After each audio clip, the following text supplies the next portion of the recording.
Mahigit 200 kilometro mula sa lupa, walang bangka sa paligid, walang life vest at walang ibang tao. Isang German Shepherd lang ang nag-iisang lumulutang sa gitna ng karagatan, hirap na hirap manatiling nakalutang. Sa una, inakala ng mangingisda na isa lang itong kahoy na inaanod ng alon.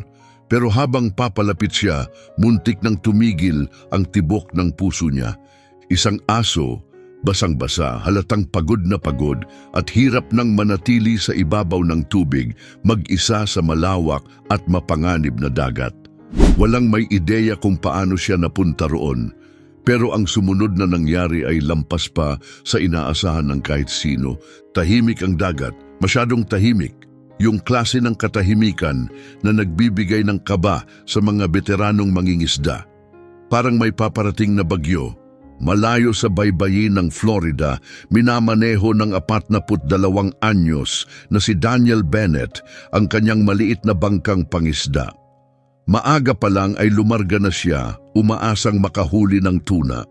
Pero matapos ang 6 na oras, sunburn at katahimikan lang ang nakuha niya. Tapos may napansin siya. Sa unang tingin, parang basura lang na inaanod ng alon. Pero may kakaiba sa galaw nito. Parang nilalabanan nito ang agos imbes na sumunod dito. Kumilos agad ang kutob niya. Ginamit niya ang binoculars para makita ng mas malinaw. Doon siya kinabahan. Hindi pala basura, aso pala. Isang German Shepherd, pagod na pagod at halos hindi na maitaas ang ulo sa tubig.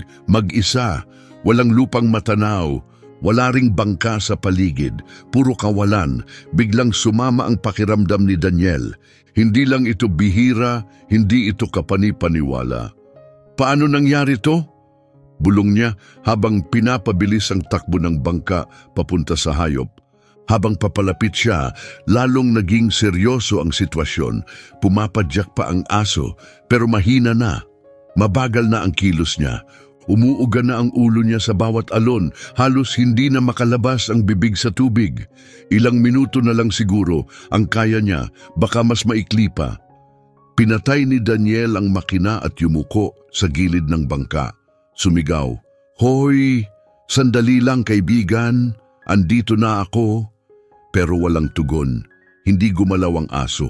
Parang wala ng lakas, takot at pagod ang laman ng mga mata. Hindi na siya nag-aksaya ng oras. Hinubad ni Daniel ang kanyang kamiseta, itinapon ang hagdang lubid sa dagat at tumalon. Mas malamig ang dagat kaysa inaasahan at mahapdi ang alat sa mata. Pero tinuloy niya ang paglangoy, nakafocus sa aso na halos hindi na gumagalaw. Pagdating niya, huminto na ang paggalaw ng mga paa ng shepherd. Bumagsak ang aso sa katawan ni Daniel na parang sako. Niyakap niya ito gamit ang isang braso at buong lakas niyang lumangoy pabalik sa bangka. Pagdating nila sa hagdan, tinulungan ni Daniel ang aso mula sa ilalim habang pilit itong gumagapang paakyat hanggang sa bumagsak ito sa sahig ng bangka, basang-basa at nanginginig. Sumampa rin agad si Daniel, habol ang hininga. Lumuhod siya sa tabi ng aso at dahan-dahang pinunasan ang mukha nito. Humihinga pa ang shepherd, pero mahina. Matigas na ang balahibo niya sa alat at buhol-buhol sa asin. Sugatan ng mga paa, mababaw ang paghinga. "Kinaya mo," bulong ni Daniel. "Ang tigas ng ulo mo, pero kamangha-mangha ka, kinaya mo." Binalot niya ang aso sa isang tuyong trapal at kumuha ng malinis na tubig. Hindi gumalaw ang aso. Umupo si Daniel sa tabi niya, kabado ang puso, basang-basa at nanginginig. Hindi dahil sa lamig, kundi sa pagkabigla sa nangyari. Tiningnan niya ang malawak na dagat sa paligid. "Anong ginagawa mo sa ganito kalayong lugar, ha?" Mahinang tanong niya. Hindi sumagot ang shepherd, pero may kumikislap sa kulay amber niyang mga mata. Hindi takot, hindi sakit, mas malalim pa. Isang tahimik pero matatag na kagustuhang mabuhay. Hinigpitan ni Daniel ang balot sa kanya at pinaandar ang bangka pabalik sa pinakamalapit na marina. Halos 2 oras pa ang biyahe. Palubog na ang araw, nagbibigay ng mainit na liwanag sa tubig, pero hindi pa rin gumalaw ang aso. Nandoon lang siya, nanginginig. Paminsan-minsan, sinusuri ni Daniel ang kalagayan niya. Humihinga pa rin, buhay pa rin. Pero patuloy ang pag-ikot ng mga tanong sa isip niya. Walang kwelyo, walang harness, walang gamit panligtas, walang ID chip. Ang tanging bakas ay ang galos sa ilalim ng mga harapang binti ng aso. Senyales na matagal na itong lumalangoy, marahil ilang oras na o higit pa. Narinig na ni Daniel ang tungkol sa mga taong itinatapon ang aso mula sa bangka. Mga walang pusong may-ari na parang basura lang ang turing sa kanila. Pero hindi sa ganito kalayong lugar. Mahigit 200 kilometro mula sa lupa, iba ito. Inabot niya ang kamay niya at marahang ipinatong sa likod ng shepherd. May pangalan ka ba, kaibigan? Mahina niyang tanong, walang galaw, ni hindi pumikit. Tinitigan ni Daniel ang mukha nito. Nakadilat na ngayon ang mga mata ng shepherd, bahagyang alerto. Hindi pa nagtitiwala. Hindi pa. Pero nakamasid na. Pagdating nila sa dalampasigan, hindi siya dumiretso sa animal control. May kung anong pumigil sa kanya. Sa halip, dahan-dahan niyang binuhat ang pagod at lupaypay na aso sa kanyang truck at nagmaneho papunta sa isang maliit na klinikang veterinaryo na pinagkakatiwalaan niya sa labas ng Clearwater. Napatingin ang receptionist nang pumasok si Daniel, basang-basa at hingal na hingal. Sir, hindi po pwedeng basta. Halos mamatay na siya. Putol ni Daniel, mahinahon pero mariin ang boses. Mahigit 130 milya mula sa baybayin, walang tag, walang kahit anong palatandaan kung kanino siya. Tumahimik ang silid, isang batang assistant na veterinaryo ang sumilip sa hallway, namamangha. Ang sabi niyo, gaano kalayo? 135 milya, sagot ni Daniel. Mag-isa siya, sa gitna ng wala. Ilang saglit lang, dinala agad ang shepherd sa loob. Naiwan si Daniel sa waiting area, basang-basa at balisa. Hindi niya maintindihan kung bakit parang may koneksyon agad siya sa asong ito. Siguro dahil sa lakas ng loob nito, yung ayaw sumuko kahit parang wala ng pag-asa. Mga 20 minuto ang lumipas bago lumabas ang veterinaryo. Matinding pagod ang inabot niya, sabi niya. Matindi ang dehydration, maraming gasgas at halos wala ng lakas. Pero saglit siyang natigilan, may halong paghanga sa boses, matibay ang puso niya. Sa kabila ng lahat, buhay pa rin siya. Napabuntong hininga si Daniel. Gumaan ang dibdib niya sa ginhawa. Wala siyang microchip, dagdag pa ng doktora, pero may nakuha kami. Ipinakita niya ang isang maliit na piraso ng kalawangin na metal.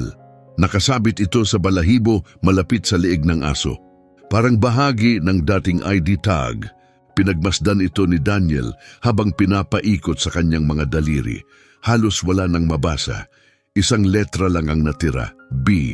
Walang ibang marka, walang numero, walang pangalan.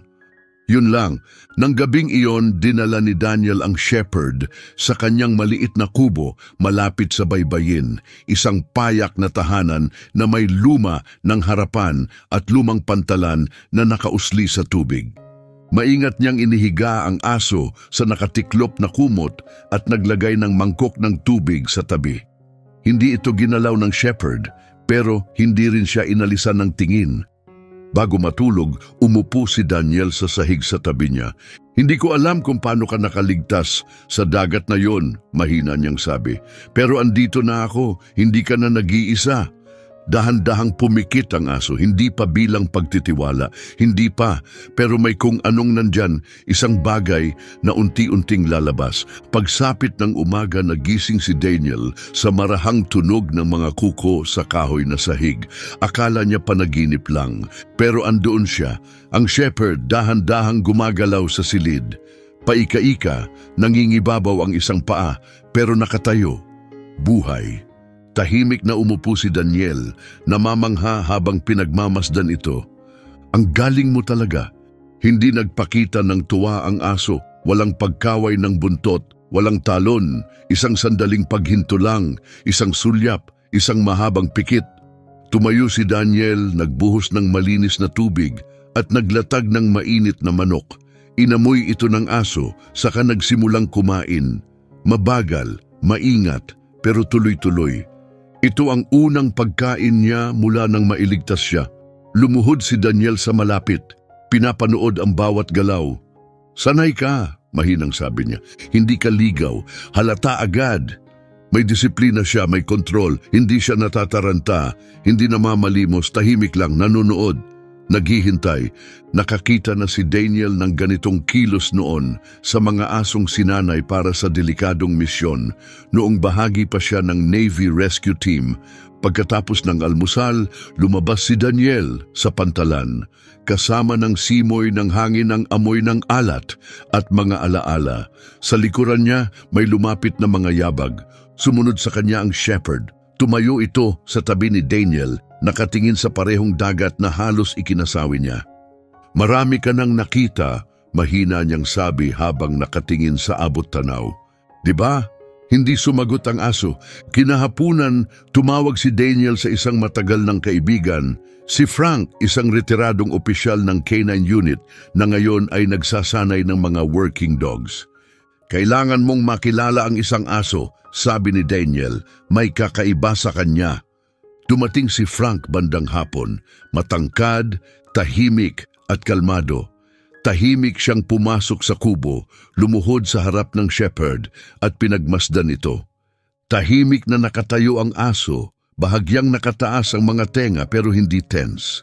"Umupo," mahinang sabi ni Frank, walang reaksyon. "Humiga," wala pa ring tugon. Pagkatapos gumawa si Frank ng simpleng galaw. Dalawang daliri ang ibinaba, bahagyang nakayuko. Agad humiga ang shepherd, nakadapa, mababa ang buntot at nakatitig kay Frank. Nanigas ang panga ni Daniel. "Anong ibig sabihin nun?" "Silent command," sagot ni Frank, "ginagamit sa special operations." Tumingin siya kay Daniel. "Sinanay ang asong to para sa seryosong trabaho. Hindi ka lang basta nagligtas ng ligaw na aso sa dagat." Tumingin si Daniel sa shepherd. Ngayon ay nakahiga ng kalmado. Pinapanood silang dalawa. Kung ganun, anong ginagawa niya sa gitna ng dagat? Mahina niyang tanong. Hindi sumagot si Frank, hindi na kailangan. Lalong bumigat ang sumunod na tanong sa katahimikan. Sino ang nagpadala kay Bolt doon? At para sa anong dahilan? Gabi na pero hindi pa rin siya makatulog. Nakaupo si Daniel sa tabi ng bintana, nakatitig sa asong nakakulubong sa may paanan ng kama. Sa mesa, malapit sa kanya, nakapatong ang kalawangin at lumang tag ang may kupas na letrang R. Dinampot niya ulit ito, dahan-dahang pinapaikot sa palad. Wala pa ring ID, wala pa ring chip, wala pa ring sagot. Pero ngayon, may bago na. May pakiramdam ng layunin, isang direksyon at isang nakakakilabot na ideya. Baka hindi lang basta nakaligtas ang asong ito, baka nakatakas siya sa isang bagay na hindi kailanman dapat matuklasan ng kahit sino. Habang inaabot ni Daniel ang likod ng shepherd at hinaplos ito, marahan itong kumilos palapit. Kumilos ang buntot nito, isang bahagyang paggalaw, hindi pagganap na tiwala pero unang senyales nito. Pagkalipas ng 2 araw, malinaw na ang pagbabago. Mas malakas na ang shepherd na ngayon ay tumutugon na sa pangalang Bolt. Sinusundan niya si Daniel sa bawat silid. Humihiga sa tabi niya habang nagtatrabaho at minsan tinutulak ng ilong ang kamay nito para humingi pa ng pagkain kapag akala niya walang nakatingin. Pero may isang bagay na hindi mawala sa isipan ni Daniel, ang reaksyon ng aso sa ilang partikular na tunog. Hindi sa malalakas na ingay o bagyo sa helicopter. Tuwing may dumaang helicopter kahit malayo, natitigilan si Bolt. Bumabagsak ang kanyang mga tainga, nanliliit ang tindig. At ang mga mata niya matatalas, alerto, nagiging matigas, parang automatikong tumatakbo ang instinct. Hindi takot, kundi training, trauma. Hindi ito kayang baliwalain ni Daniel. Dinampot niyang muli ang sirang tag. Ngayon parang mas malinaw na ang ukit, parang ER. May mas malalim na kwento sa likod nito. Hindi basta-basta napupunta ang aso sa gitna ng karagatan ng walang dahilan. Kaya binalikan ni Daniel ang isang bagay na matagal na niyang hindi ginagamit. Ang luma niyang laptop nakabaon sa loob ng aparador. Binuksan niya ito at kumonekta sa isang secure search system na para lang sa mga veterano at kontratista ng militar. Delikado, pero hindi siya mapakali sa dami ng tanong. Ipinasok niya ang mga batayang detalye, German Shepherd, military working dog, walang chip, tumutugon sa taktikal na senyas, huling operasyon sa East Coast. Hindi pampublikong impormasyon ang lumabas. Isang restricted file ang lumitaw, may pulang marka. Operation Nightmark, Animal Asset Recovery Program. Napakunot noo si Daniel, hindi pa niya narinig ang alinman sa mga yun. Pinindot niya ito, access denied. Naghalungkat pa siya, gumamit ng ilang natitirang override codes mula sa panahon ng Navy diving niya. Kumurap ang screen, tapos nag-load. Itim ang background, puti ang teksto, asset code B-7, breed German Shepherd, sex male, role reconnaissance support offshore. Status classified, marked as deactivated, presumed lost at sea exactly 3 days before Daniel found him. Napaupo si Daniel, hindi makapaniwala. Alam nilang ipinadala ang asong ito at imbes na i-report na nawawala, dineklara na lang nilang wala na. Walang detalye kung sino ang nagsanay sa kanya o kung ano ang misyon niya. Pero malinaw ang isang bagay. Si Bolt ay bahagi ng isang covert program, isang programang itinago, binura, at may isang taong ayaw siyang muling lumitaw. Sa likuran niya, may narinig siyang mahinang paggalaw. Lumingon siya. Nakatayo si Bolt sa hallway, nakatitig sa screen ng laptop. Nakatayo ang mga tainga. Kilalang kilala mo to, hindi ba? Mahina't marahang tanong ni Daniel. Hindi gumalaw si Bolt, pero nanatiling nakatitig ang mga mata niya sa screen. Tapos may narinig si Daniel, tunog ng graba na dinudurog ng gulong. Hinawi niya ang kurtina at sumilip sa labas. Isang itim na SUV ang pumarada sa daanan, walang plaka. 2 lalaki ang bumaba, parehong nakasibilyan. Ang isa may hawak na kakaibang device na parang scanner. Ang isa naka-gloves. Isang mahinang unggol ang gumapang mula sa lalamunan ni Bolt, mababa tuloy-tuloy. Isinara ni Daniel ang laptop, lumayo siya mula sa bintana. May nagmo-monitor ng database na yon at ngayon nandito na sila. Tara na Bolt, bulong ni Daniel habang kinukuha ang kanyang susi. Tahimik silang lumabas sa likod, tuluyang naglaho sa gubat sa likod ng kubo. Naghihintay doon ang luma niyang truck, itinago sa isang lihim na daan. Inihanda niya ito para sa mga emergency. Malapit lang si Bolt, tahimik, alerto, gumagalaw na parang bihasa. Pagsakay nila sa truck, tumingin si Daniel sa kanya. Ano man ang plano nila para sa'yo, hindi pa tapos, mahina niyang sabi. Hindi gumalaw si Bolt. Hindi na kailangan, handa na siya. Habang nagmamaneho, palaging tumitingin si Daniel sa salamin, binabantayan kung may sumusunod. Wala pang bakas ng SUV. Hindi pa, pero hindi siya makakasiguro na hindi sila sinusundan sa ibang paraan. Sa upuang katabi, alerto si Bolt. Mabilis ang mga mata niya sa bawat tunog, bawat galaw sa paligid. Pero hindi takot, nag-oobserba siya, nag-aanalisa, kalma. Nakatutok, parang isang sinanay na operatiba. Lumiko sila palabas ng highway, pumasok sa isang lumang kalsadang lupa, paikot sa kakahuyan, patungo sa isang abandonadong marina na matagal nang hindi pinupuntahan ni Daniel. Isang lugar na walang makakaisip hanapin. Ilang sirang pantalan at isang lumang storage shed lang ang nandoon. Yun ang plano, isang lugar na nakalimutan na ng mundo. Ipinarada niya ang truck sa ilalim ng mga damong gumapang at pinatay ang makina. Dito muna tayo magtatago ngayong gabi, mahina niyang sabi. Hindi tumugon si Bolt pero nakita ni Daniel na bahagyang nag-relax ang katawan nito. Nagtitipid ng lakas, handa sa kahit anong mangyari. Sa loob ng maalikabok na shed, naglatag si Daniel ng mga kumot sa kahoy na sahig. Amoy alat at langis ang paligid. Maingat na inikot ni Bolt ang buong espasyo bago pumuwesto malapit sa pinto, tamang-tama sa pagbabantay sa kaisa-isang daan papasok. Umupo si Daniel sa tabi niya at doon sa wakas, binigkas niya ang tanong na matagal nang bumabagabag sa kanya mula nang makita ang kakaibang file na yon. Ano ba talaga ang ginamit nila sa'yo, ha?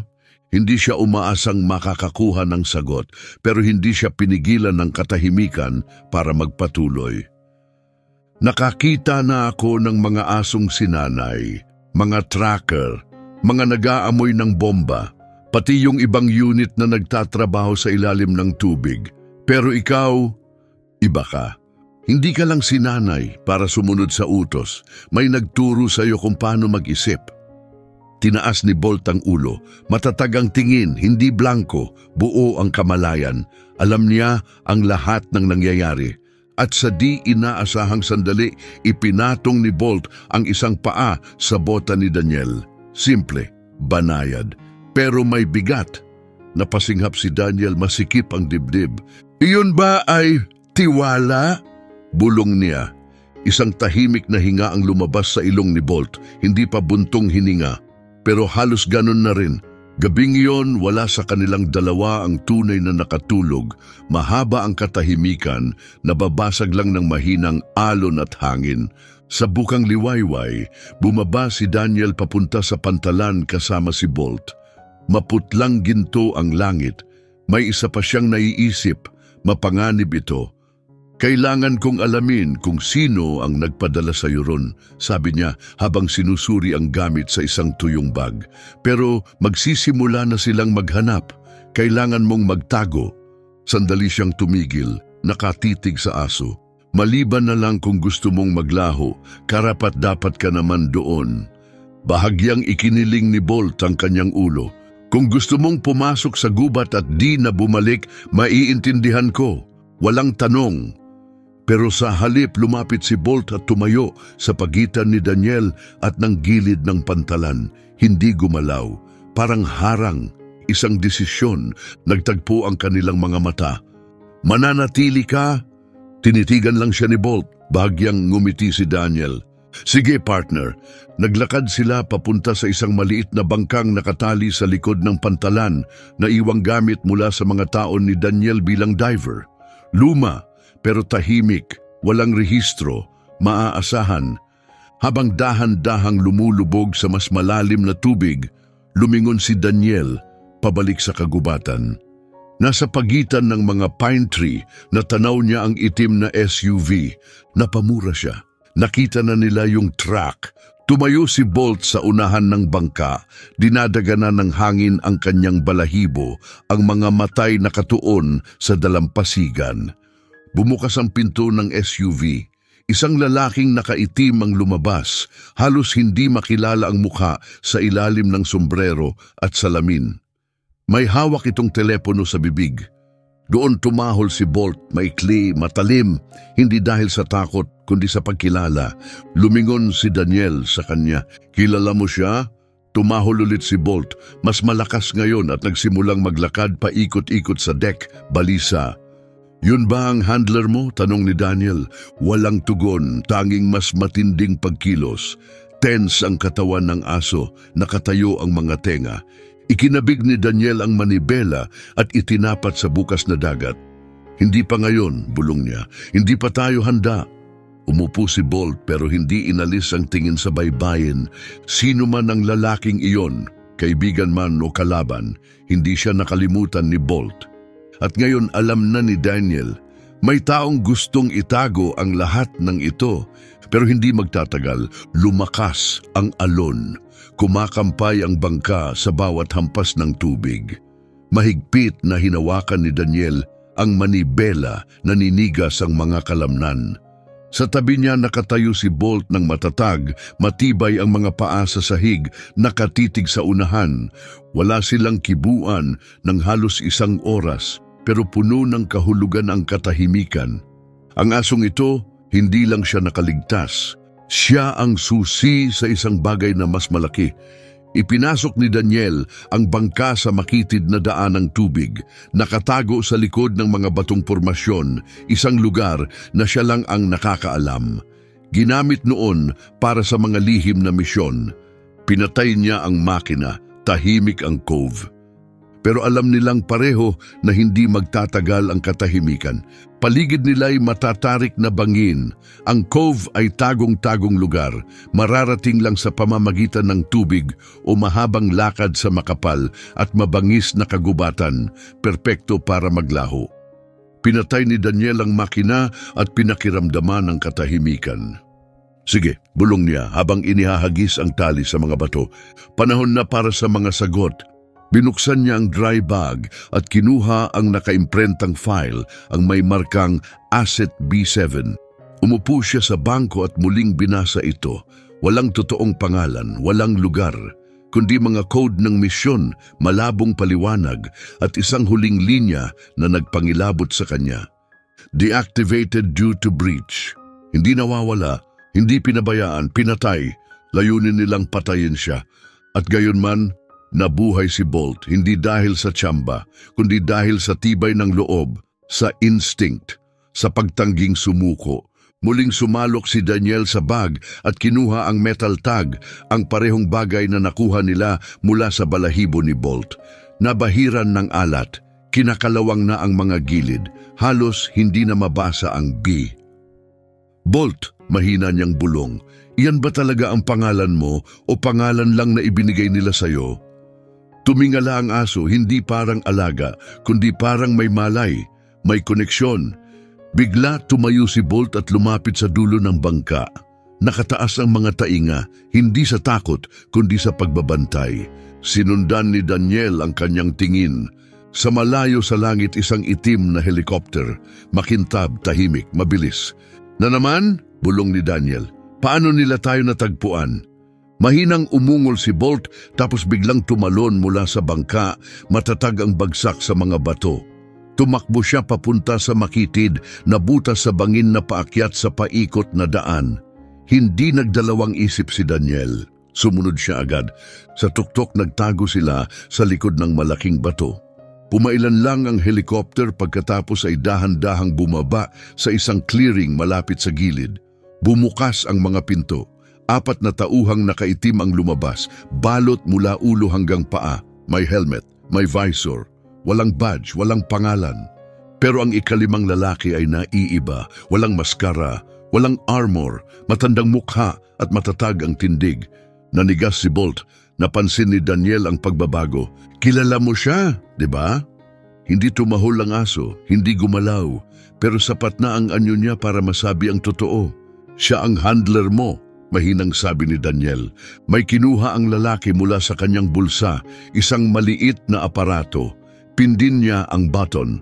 May tunog, halos hindi marinig, ang tumusok sa hangin. Matinis, parang hindi na kayang marinig ng tao. Napakislot si Bolt, napaurong, hinahagod ang mga tainga, umuungol sa sakit. Hoy, hoy, anong nangyayari? Hinawakan ni Daniel ang balahibo niya, pilit siyang pinapakalma. Nanginginig si Bolt. Lito, nasasaktan, muling tumingin si Daniel sa lalaki. Gusto kanilang kontrolin, anya, nanginginig ang boses. Gusto kanilang ibalik. Itinaas ng lalaki ang braso at itinuro ang kanilang kinaroroonan. Walang salita, isang utos lang. 2 sa mga armadong sundalo ang nagsimulang akyatin ang daan. Hinawakan ni Daniel ang harness ni Bolt. Kailangan na nating umalis. Pero hindi gumalaw si Bolt, parang natigil, pinaglalabanan ng kasalukuyan at ang mga lumang utos na nakabaon na sa kanyang katawan. Mga utos, katapatan, kondisyon. Alam kong masakit, ani Daniel, mariin ang tinig, pero sa'yo na ang desisyon ngayon, hindi sa kanila. Lalong tumalim ang tunog mula sa aparato. Napaungol si Bolt, nanginginig ang katawan. At bigla tumahol siya. Malalim, matulis at umalingaw-ngaw sa mga bangin. Tumalikod siya, hindi pabalik sa daan, kundi papunta sa helicopter. "Bolt, sandali!" sigaw ni Daniel, pero naintindihan niya. Hindi siya susuko, tatapusin niya ito. Tumakbo si Daniel, kasunod niya, mabilis ang tibok ng puso, humihingal. Sumugod si Bolt papasok sa clearing. Lumingon ng unang sundalo. Huli na, sinagasaan siya ni Bolt sa binti, pinatumba sa lupa. Yung pangalaway bumunot ng armas. Pero sinunggaban siya ni Daniel mula sa likod, tinabig ang baril. Isa wala na, isa walang armas. At tanghali lumapit ang handler. Sa unang pagkakataon, nagsalita siya. "Tumigil ka na, Bisham." Napatigil si Bolt. Ang tinig na iyon, may tinamaan sa kailaliman ng kanyang isipan. "Bumalik ka, hindi pa tapos ang misyon mo." Lumapit si Daniel at humarang sa pagitan nila, nakatitig sa lalaki. Tapos na matiim siyang tiningnan ng handler. "Akala mo ba ligtas siya sa'yo? Hindi siya basta-bastang aso. Isa siyang classified asset at may hindi pa natatapos." Tumapang ang tinig ni Daniel. Hindi siya armas, isa siyang mandirigma at pinili niya na. Lumapit si Bolt sa tabi ni Daniel at hinarap ang dati niyang handler. Isang mababang ungol ang lumabas mula sa kanya, hindi sa galit, kundi sa paninindigan. Lumakas ang ugong ng helicopter. May sinabi ang isa sa mga armadong lalaki, hindi maintindihan, at nagsimula silang umatras. Nanatili ang handler ng ilang segundo pa, nakatitig kay Daniel. "Pagsisisihan mo ito, Anya." Tahimik na tumango si Daniel. "Maaring oo, pero kami ang pumili." Umakyat ang helicopter, nagpagulong ng alikabok at hangin habang unti-unting naglaho sa kalangitan. Lumingon si Daniel kay Bolt. Nanginig ang German Shepherd, pero hindi na dahil sa sakit, kundi dahil sa ginhawa. Wala na siyang tanikala. Tahimik silang bumalik sa bangka. Habang papalubog ang araw, binalot ni Daniel si Bolt ng tuwalya at sumandal sa railing ng deck. "Hindi ka na si B7, mahinang bulong niya. Ikaw na si Bolt ngayon. At mula ngayon, walang sino man ang may karapatang tukuyin kung sino ka, kundi ikaw mismo." Ipinahinga ng aso ang ulo sa kandungan ni Daniel at dahan-dahang pumikit. Hindi dahil sa pagod, kundi dahil sa wakas, ligtas na siya. Lumipas ang isang linggo mula sa nangyari sa bangin, muli nang kumalma ang karagatan at pinainit ng araw ng tagsibol ang kalangitan. Sa gilid ng isang tahimik na bayan sa Florida, ang isang malit na kubong nakaharap sa dagat ay muling naging isang bagay na matagal nang nawala, isang tahanan. Nakahiga si Bolt sa beranda, kalahating nakapikit ang mga mata, nakapatong ang ulo sa kanyang mga paa sa harap.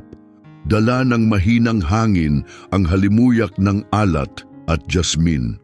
Muling lumalakas ang kanyang katawan, mas panatag, mas buo. Gumagaling na ang mga sugat sa kanyang mga binti. Pero mas mahalaga, nawala na ang tila pinagmumultuhang tingin sa kanyang mga mata. Tumahimik na ang digmaan sa loob niya. Lumabas si Daniel, may dalang mangkok ng inihaw na manok at kanin. "Sana gutom ka, masarap to." Umangat ang mga tainga ni Bolt. Bumangon siya, nagunat at dahan-dahang lumapit. Walang takot, walang pag-aalinlangan.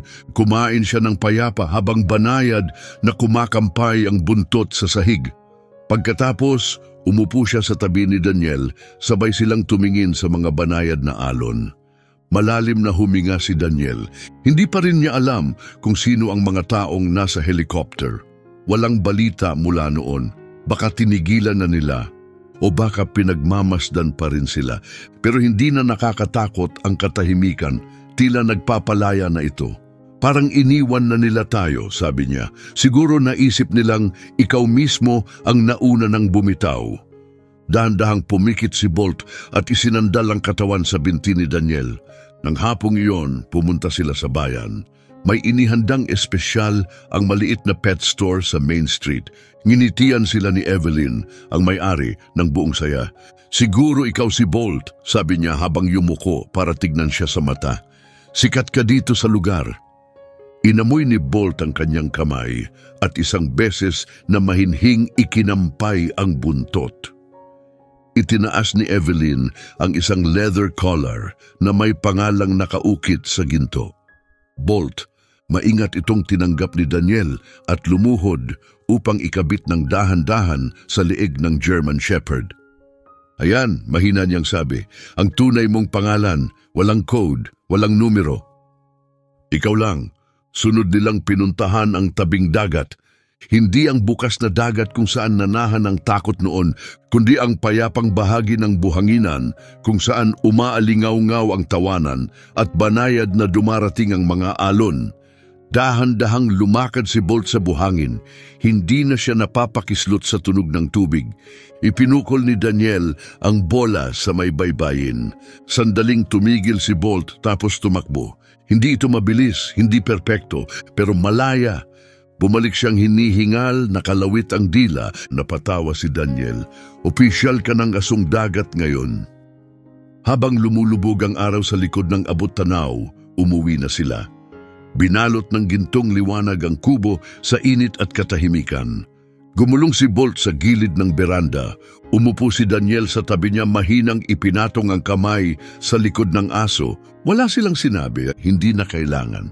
Dahil ang ilan sa pinakamahalagang bagay sa buhay ay hindi kailangang bigkasin. Hindi lahat ng pagsagip ay may plano. Hindi lahat ng bayani ay may uniforme at hindi lahat ng wasak ay mananatiling ganon. Minsan, sapat na ang may nakakakita sa'yo. Kung nahipo ng kwentong ito ang puso mo, huwag kalimutang mag-subscribe, mag-like at ibahagi ito sa isang taong naniniwala pa rin sa pag-asa. Ang paglalakbay ni Bolt ay paalala, gaano ka man naligaw, palaging may daan pa uwi.